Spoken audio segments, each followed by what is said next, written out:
The Hippo-NOT-amus by Tony and Jan Payne. Illustrated by Guy Parker Reese.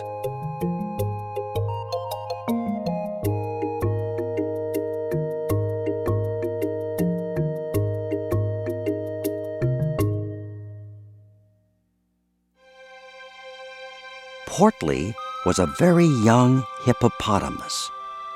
He didn't ask to be a hippopotamus. He was just born that way. And he wasn't sure he wanted to be one forever. Hippos stood up to their eyes in water all day. They ate boring old grass all day. What sort of a life was that?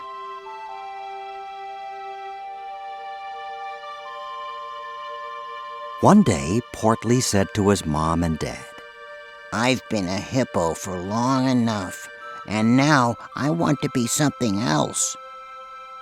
"Impossible," said his dad, shaking his head.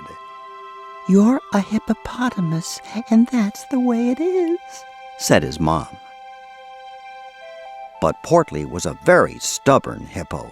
"We'll see about that," he said, and stomped off. "It's time for me to be something more interesting and to eat stuff with some taste," he called back.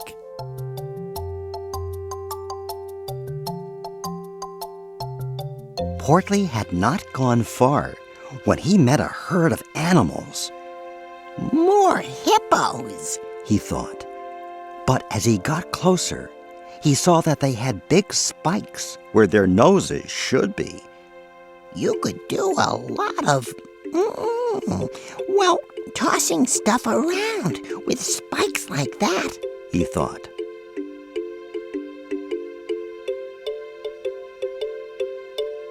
"Excuse me," Portly said politely to the nearest animal. "What sort of creature are you?" "I'm a rhinoceros," said the animal through a mouthful of twigs. "Well, I'm going to be a rhino thingy too," said Portly. "But first, I need some spikes. Where did you get yours?" The rhinoceros laughed. "You could say I got my horns from my mother." "Does she have any more?" asked Portly. "No," said the rhino. "You have to grow your own." "We'll see about that," said the little hippo.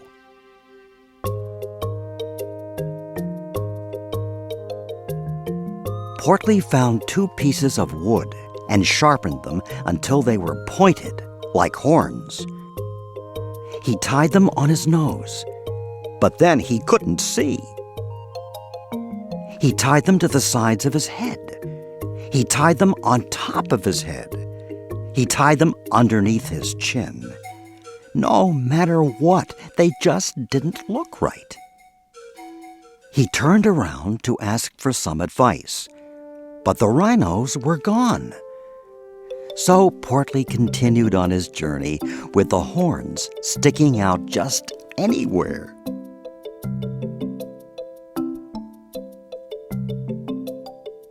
Before long, Portly saw a strange animal hanging upside down from a tree. That looked like fun. "Excuse me," he said. "What sort of creature are you?"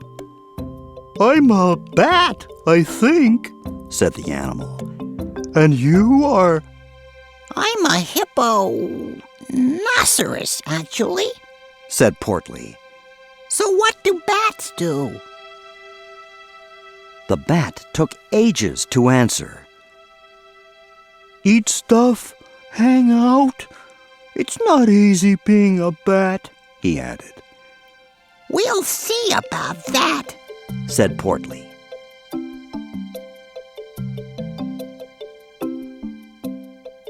He made some hooks out of bananas and tied them to his feet.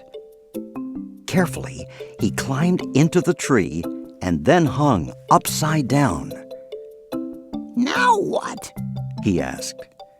Now, said the bat, we wait. For what? Portly wanted to know. The bat thought hard.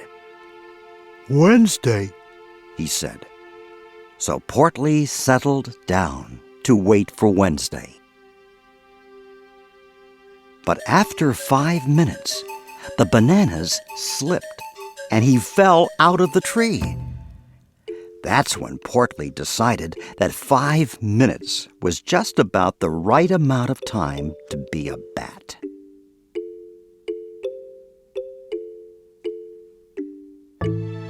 A little later, Portly found a water hole.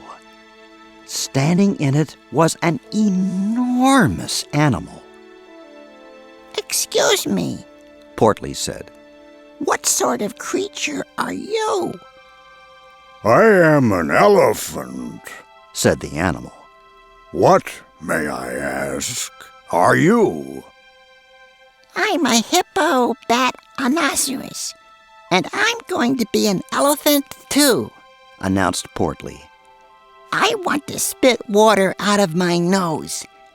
I want to smell something when I'm here and my nose is somewhere else. So I'll want one of those tube things, and I want some big flappy ears. And The elephant had to smile.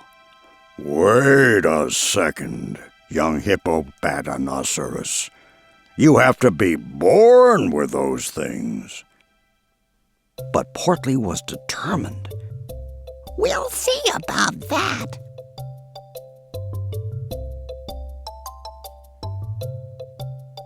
Portly made big ears from 2 large leaves. Then he made a trunk out of a vine. But what could he do with it? He wanted to trumpet tunes and pluck leaves and spit with it. But he couldn't. So Portly decided to find something else he could be. His journey was slow because his horns fell over his eyes. His hooks caught in bushes. He kept tripping over his trunk, and his ears flapped all over the place. By now, Portly was getting a bit bored with all this excitement. He kept thinking about water for some reason.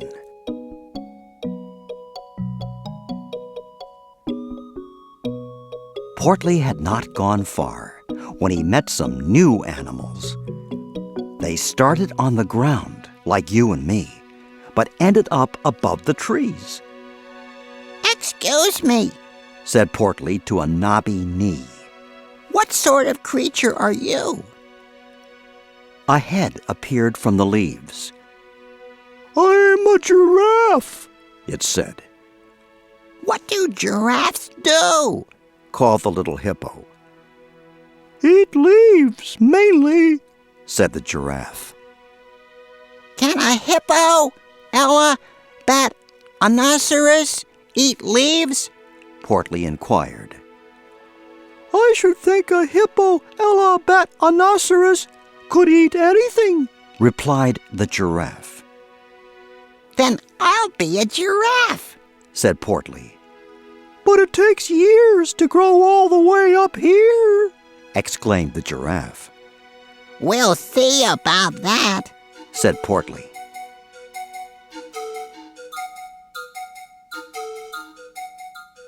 Portly made 2 tall stilts out of branches and strapped them to his legs. But it was hard being so high up. Easy. Whoops. Uh-oh. Help!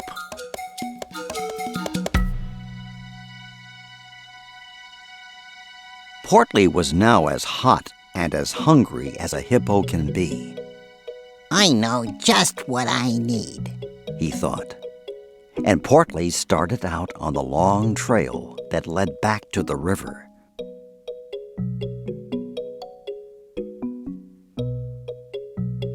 Portly's mom and dad were standing up to their eyes in water when they saw their son. Excuse me, said Mom, knowing who it was, but not letting on. What sort of creature are you? I'm a Hippo-NOT-amus, Portly said proudly. Well, are you hungry? Asked his mom kindly.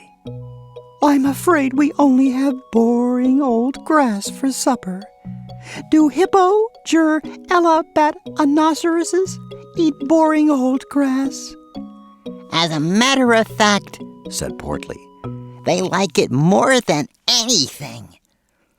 Then come and join us, Said Dad.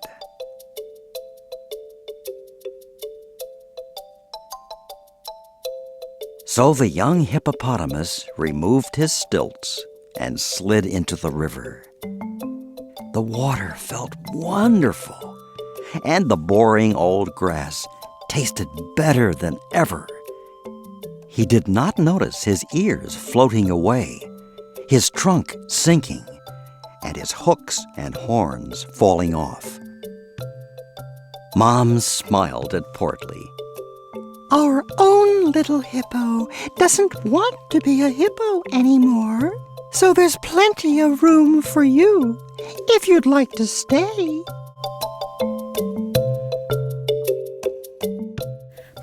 Said Portly, looking up at some nearby monkeys and wondering what it would be like to swing from tree to tree by his tail. We'll see about that.